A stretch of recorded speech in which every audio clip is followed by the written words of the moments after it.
Hello, I'm Waqar Rizvi, and this scope in the first segment of today's show, we're going to discuss a letter written by 1,000+ parliamentarians across Europe about Israel's plans to annex parts of the occupied West Bank as well as the Jordan Valley. As we know, that has created waves across the world. A chorus of voices is now rising against it. And of course, there are its supporters as well, both within the United States and of course within Israel itself, for that annexation plan of Benjamin Netanyahu, which is to possibly come into effect on the 1st of July, which is just a number of days away. The Arab League has condemned it, as I said, these parliamentarians in Europe, and the UN Secretary General has also spoken up against it. But importantly, also, we have Democrats within the US who have also and are also opposing that plan at this point in time, with many people, including Palestinians, saying that if this does go through, this will be the final nail in the coffin of any possibility of negotiations towards a two-state solution, which has been the international community's stated aim throughout this entire time as a resolution to this issue. Let's discuss all of that a bit further. We're now joined by Toby Greene, who is a Mary Curie Research Fellow in the School of Politics and International Relations at Queen Mary University of London. He's now joining us from London. Toby, as always, thank you for your time and for joining us here in Scope. What do you make of the fact that we have all these voices now growing even in countries and nations which are traditionally allies of Israel?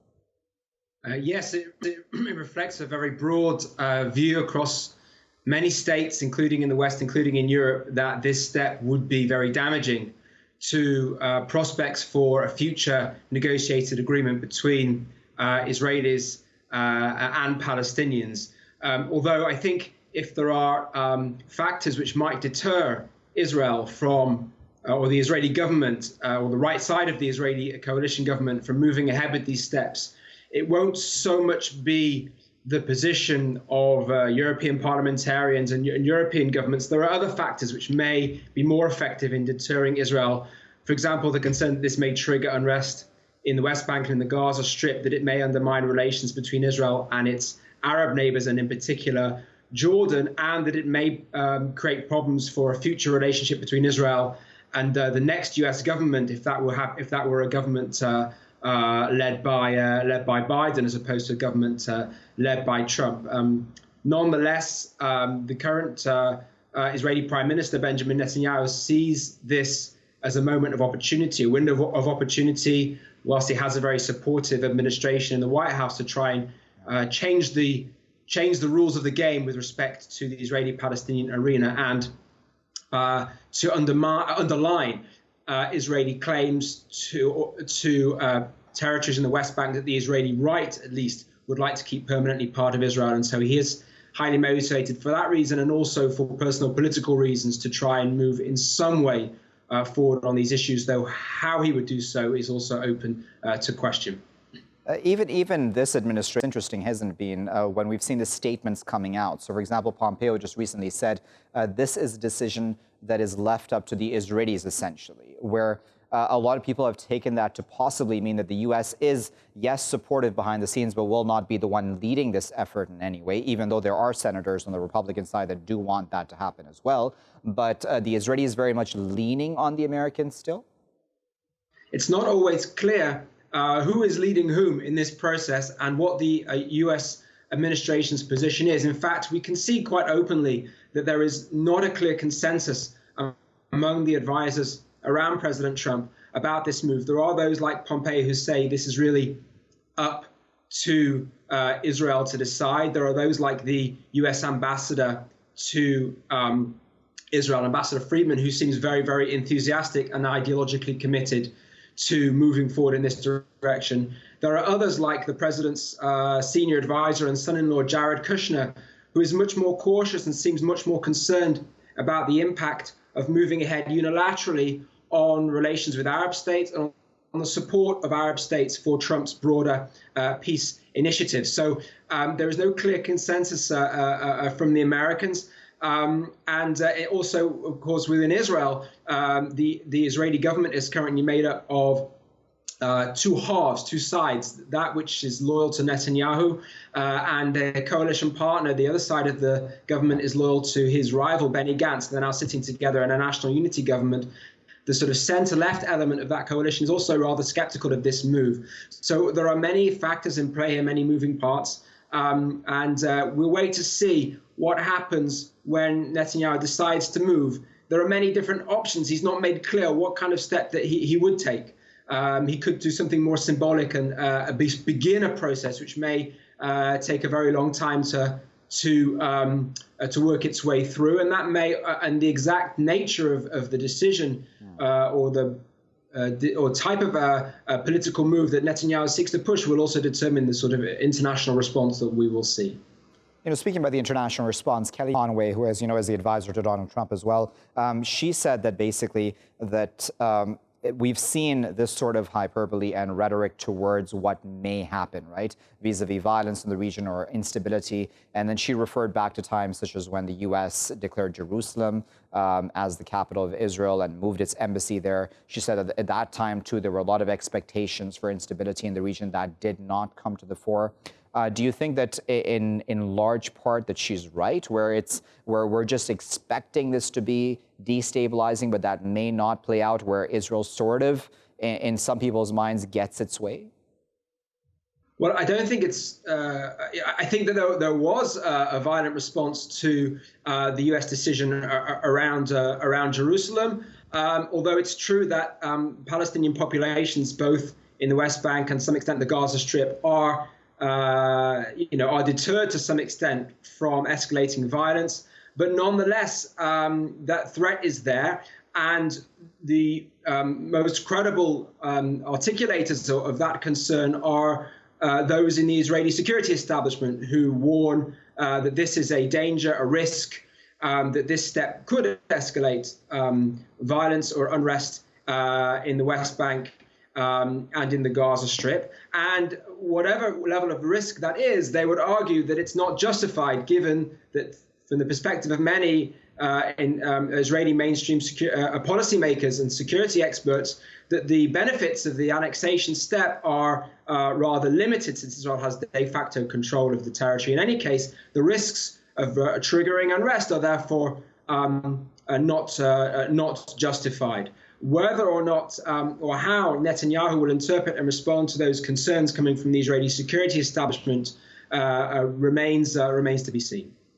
As a final thought then, Toby, I wonder, do you think that it's right to contextualize all of this, in that framework of violence or possible violence and destabilization? Because the issue really at the root cause is really the resolution of this issue, right? This very long-standing, decades-old issue, which we have not yet seen a peaceful resolution to. Shouldn't that be the main starting point, instead of just saying, oh, this may very well spark more violence? Where we now also have, I believe, Israelis coming out against this annexation plan, even though there's the argument that there's a huge right-wing population as well within Israel. Do you think that that should be the main goal here, and that everything should be kept within that narrative and outline?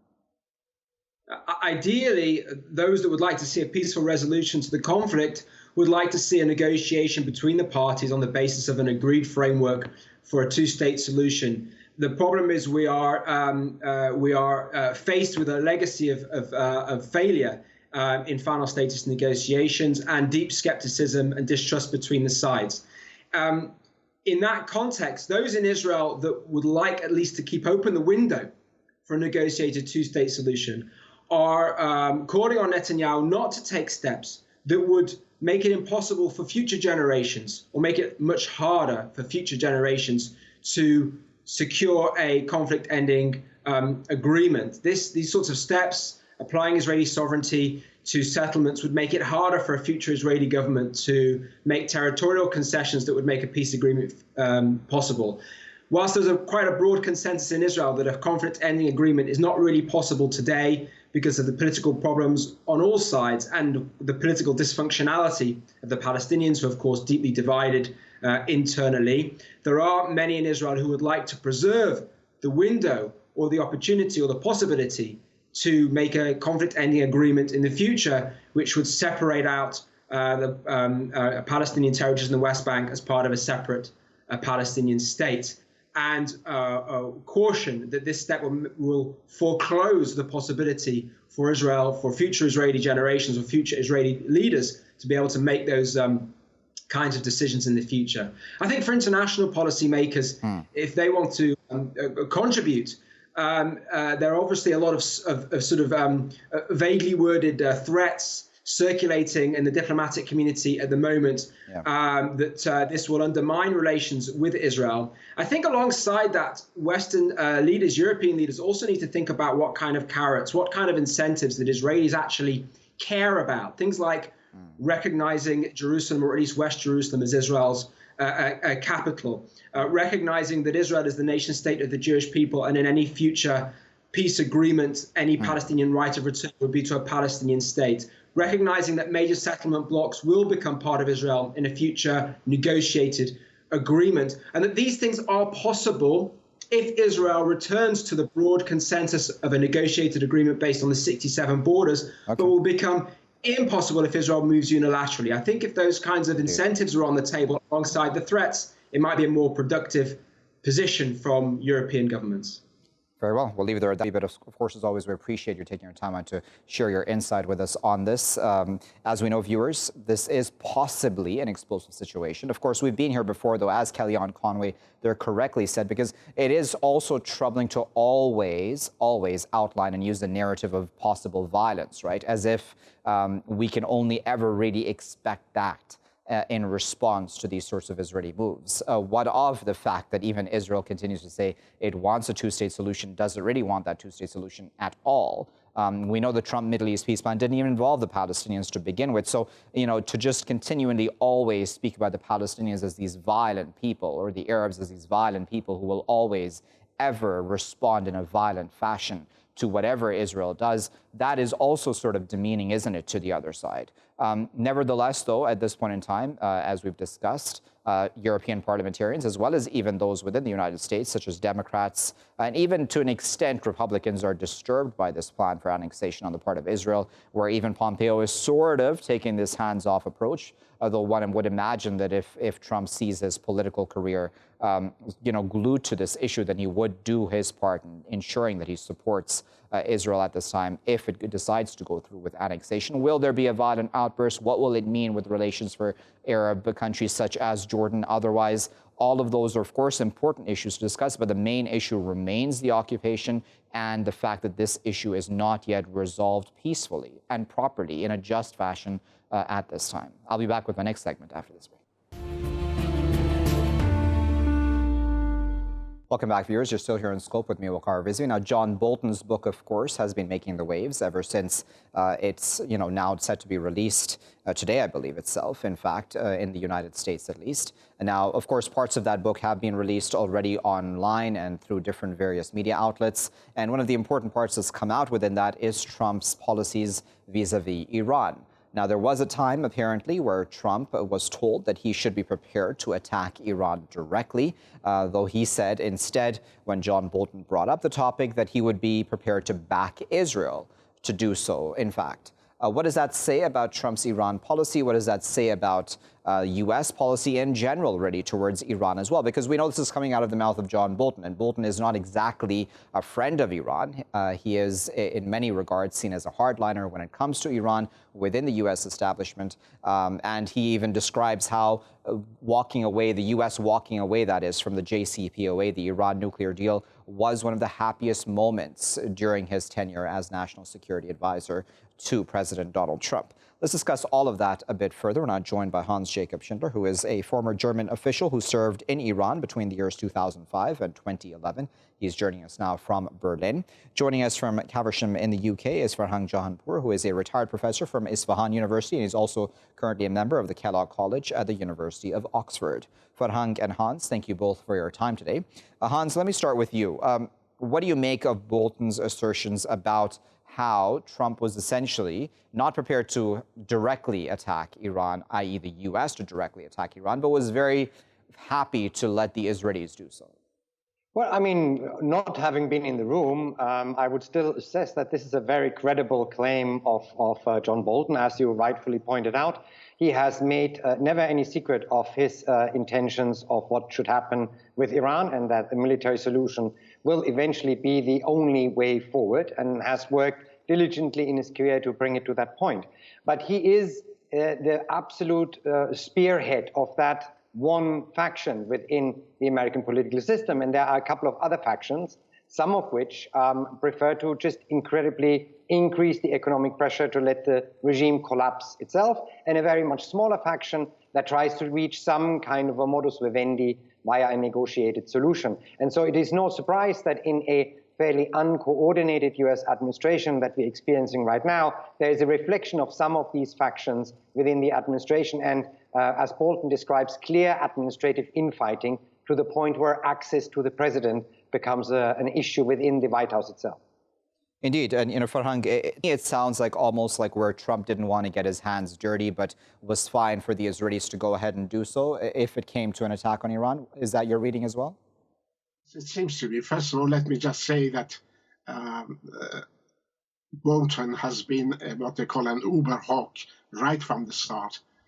He was against the JCPOA, the nuclear deal with Iran, even before being appointed National Security Advisor. And he says the moment that America left it was the happiest time in his life. From what he has said, let me just again add that they are either false, in which case his book is worthless, or they are true and they really reflect what Trump has done, which is a treason against a sitting president.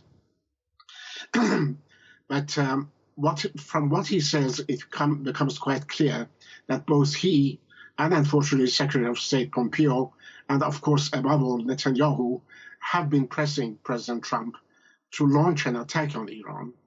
But to his credit, so far he has not done so, and has said that if Netanyahu wants to do so, he should go ahead and Trump would support him. So it seems that out of the four, Trump is the least belligerent of all the people in the White House. Another thing that's really interesting about the revelations of Bolton when it comes to the Iran policy is how Jared Kushner dealt with a possible call that Netanyahu wanted to make to Donald Trump to discourage him from meeting the Iranian foreign minister Zarif. Even the possibility of that, of course, the Israelis disliked a lot. What do you make of that? Because Jared Kushner has always been sold to us, at least publicly, as somebody who is very pro-Israel and would do anything in his power to have the Israelis have their way. Yeah, this is a very astonishing issue.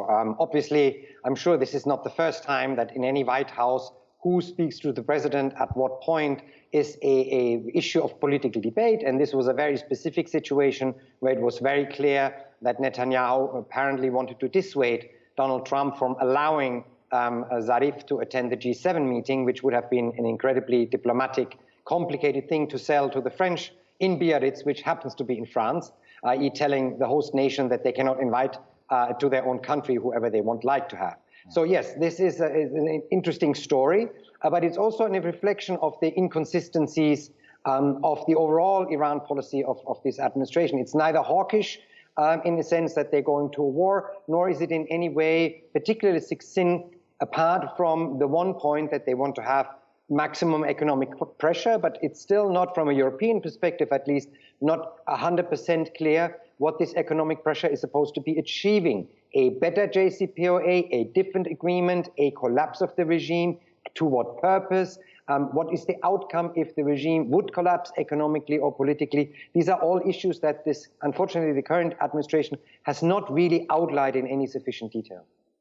Exactly. This just adds confusion, doesn't it, Farhang? Because a lot of us, as you well know, and I'm sure you too, we've been trying to figure out what exactly the U.S. policy is, for example, on Iran and a host of other issues, of course, as well, under this administration. But for Kushner to say to Bolton that I didn't let this call through because I didn't think it was appropriate for a foreign leader such as Netanyahu to be telling Trump who he should or should not meet and speak to.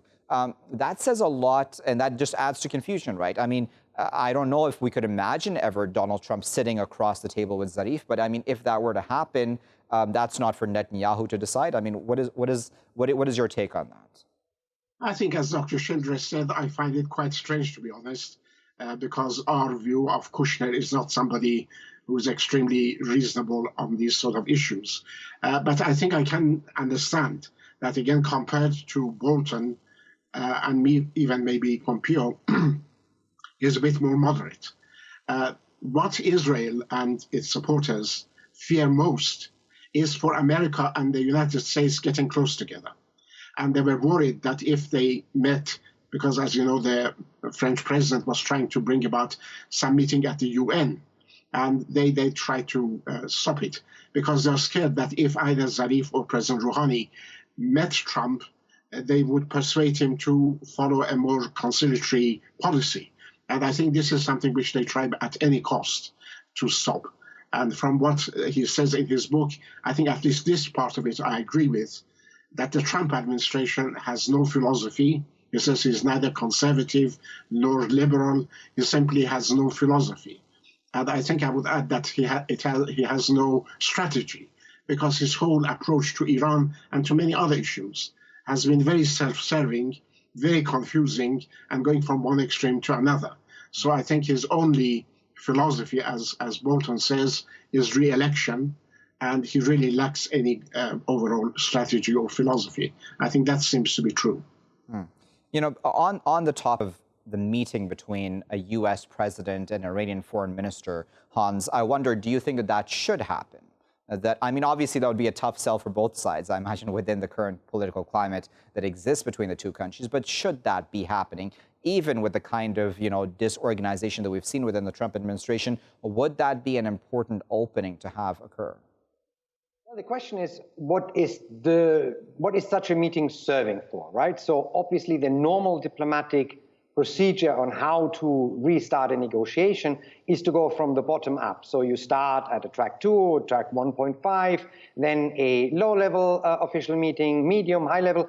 The meeting between the leader of a country and a significant official or a leader of another country usually is the end point of a negotiation, not necessarily the starting point. And the risk starting with the major meeting and then going through the technical details later, I think is in a very regretful way being demonstrated in the issue in North Korea, where there was this incredible opening and there was the first meeting of the two leaders of North Korea and the US president, and nothing really came of it because it wasn't underpinned by some kind of working structure that led up to this meeting or really followed up that meeting. So I'm not sure if it would have served a particularly useful or sustainable purpose to have the meeting at that point, at that place. I'll give you the final word, Farhang. I think that meeting should have occurred, because it's not like, the homework was not already done, right? We had just had the JCPOA essentially signed. I mean, it was a fairly new deal even at that point in time. The previous administration in Iran had done a lot of background work, as had the U.S. administration, to reach that deal. So we had had all these meetings between fairly high-level officials, at least behind the scenes, behind closed doors in places like Vienna and other places around the world, to reach that deal. So it wouldn't be that much beyond the realm of possibilities for that to actually occur. Would it have been a good thing? I think all hostilities at some point must end, and the only way to end them properly is through negotiations and meeting face to face. But I don't know, combined with the policy of maximum pressure and these excessive illegal sanctions, and also after the assassination of General Soleimani, the current regime, the current administration in America has any possibility of reaching an agreement with the present government in Iran. I think we have to wait for the next election. Surely there should be some sort of change of policy on both sides. But I think what is required is, first of all, for the United States to lift the sanctions, to return to the JCPOA. Trump could have built on it and really move forward to a much, much greater agreement with Iran. And I think this is what is need to be done at the moment too. They have to try to talk through third parties, either before or after the election. There should be some approaches between the two sides. America must return to legality and to the JCPOA.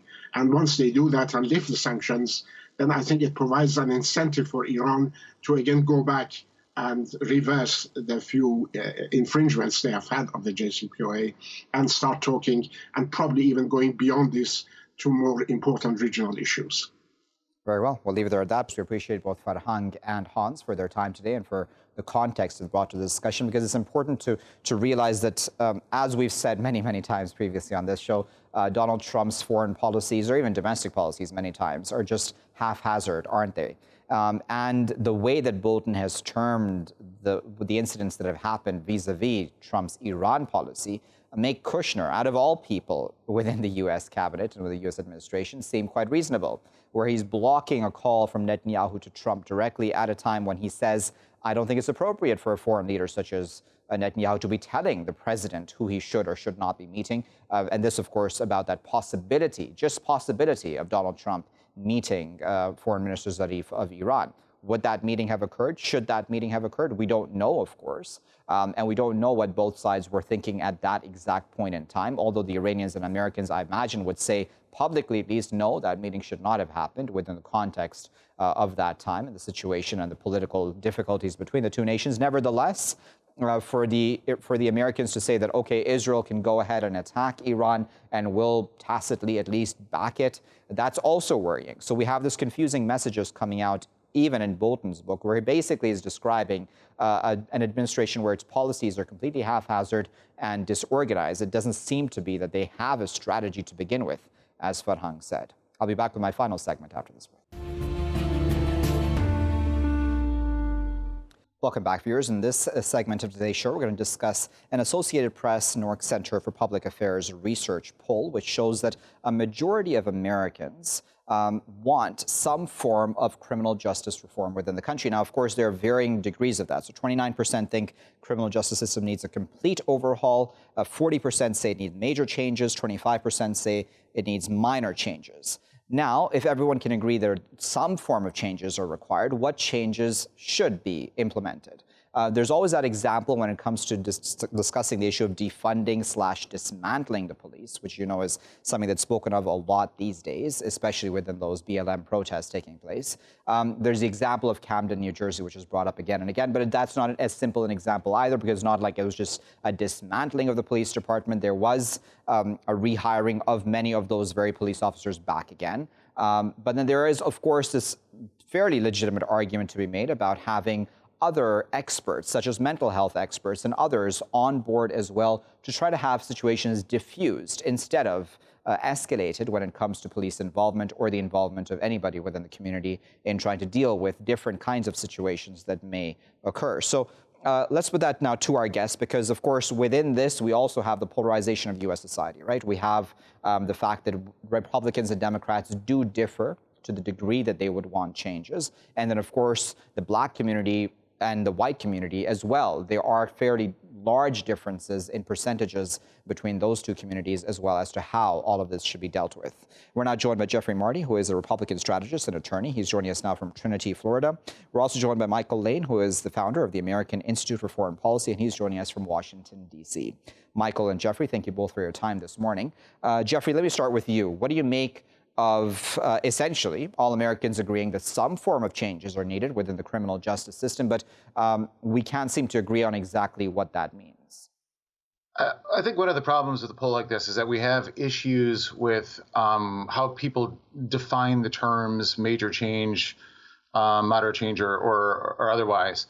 There are several things that could be done in criminal justice that, if they were proposed as concrete changes, would be something that I think most people would be behind, such as the use of police body cameras, that we have very clear understandings of how use of force incidents actually arose and were carried out by the police, police standards as far as use of force and certain techniques.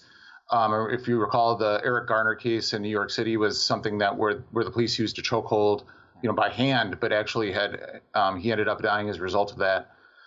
There is very little accountability in some police departments, and I would note the incident that started the entire controversy in this that we're facing right now involved a Democratic Party representation at the city council and the mayoral and also the governorship of Minnesota. So the main accountability in a system like that is in the state system. That's very few cases are federal relative to state. State cases are the vast majority, and state law enforcement is the vast majority of the apparatus to contain crime at the state level. So the accountability really needs to be at the state level, but the federal government can also mandate some changes and do things with the states, such as requiring body cameras, punishing officers for not using them or for breaking them. Things like this that can be done. I think everybody in the world pretty much agrees that this murder of George Floyd was absolutely terrible, and that something needs to be done. More accountability, more training, more change. But it's just how to carry that out is the issue. Indeed, and as I'd said there, Michael, there is that whole topic and discussion of defunding police, dismantling police, and as I said in my introduction as well, there's always that example brought up of Camden, New Jersey as well, and that being some sort of a role model for this type of situation. Do you think that that's a fair point?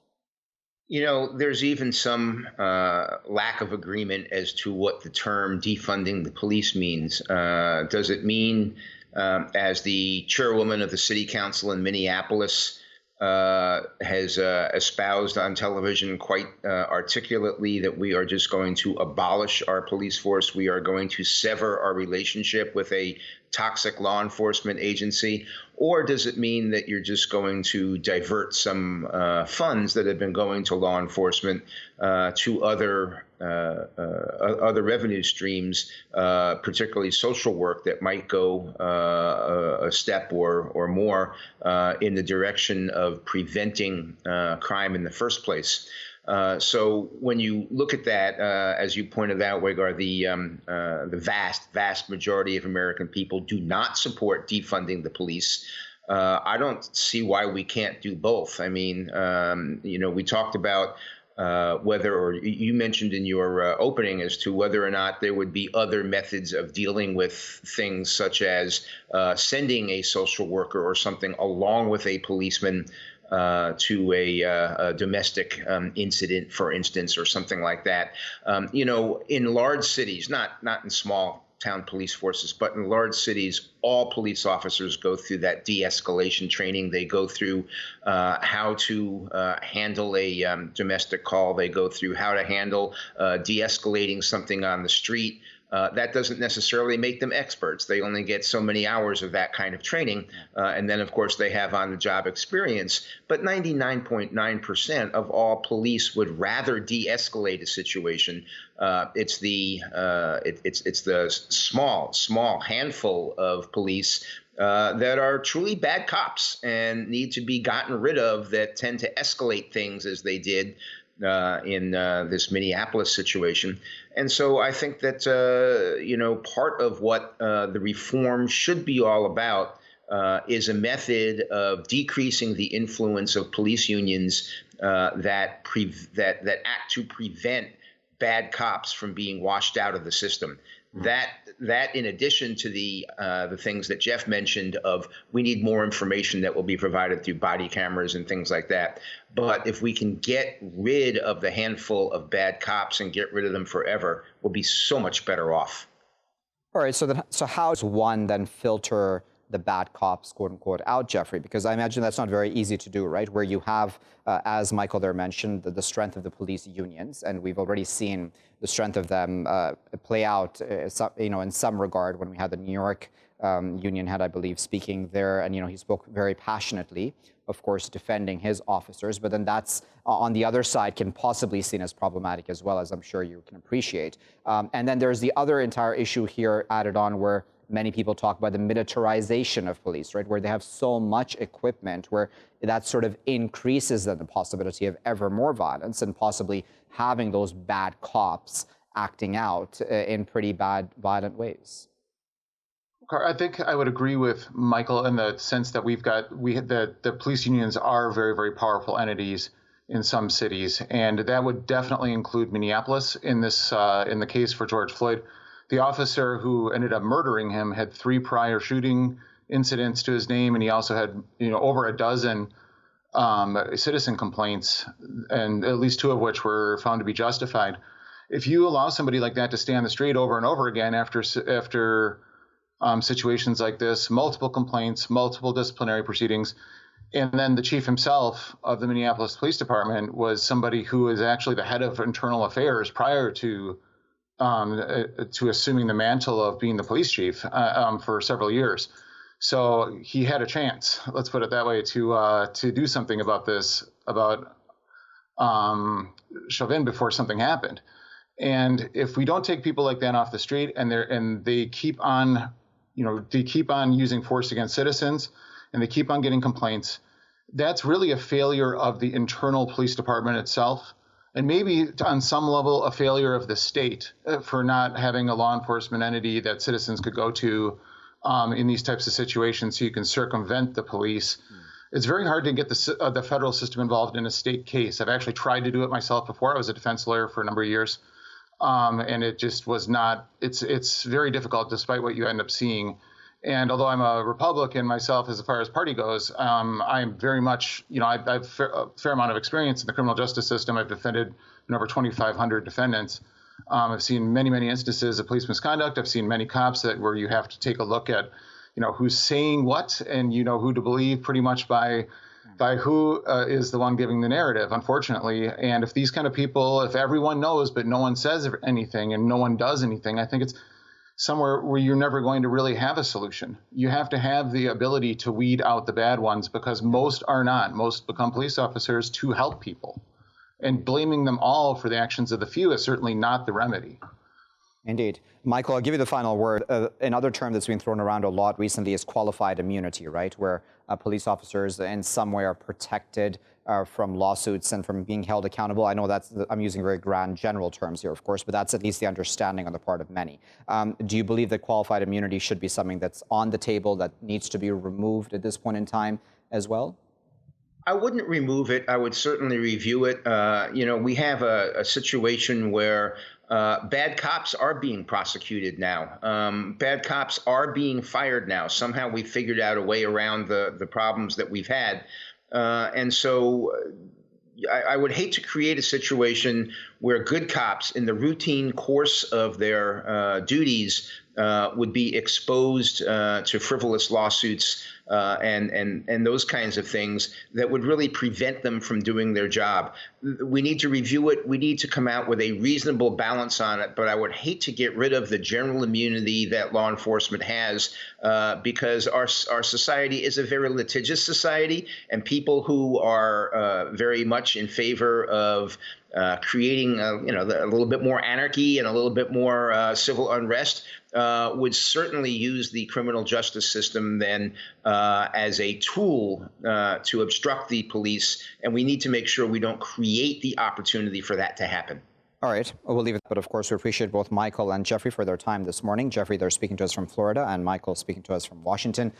We've tried to give you the overview, right, and just very, on the outset and macro way about what exactly reforms within the criminal justice / police in the U.S. may entail and should entail. Now, there's, of course, a lot to discuss here. There's talk about defunding / dismantling police departments, rerouting some money towards social programs, which would better conditions for people within respective communities that are most affected by crime or other such issues. Having social workers, as Michael there described, going along with policemen to be able to help de-escalate instead of escalate situations, even though, as Michael also said, many policemen are trained to de-escalate situations. However, that training is not, of course, very, very vast and in-depth, of course, because of the limits of time, etc.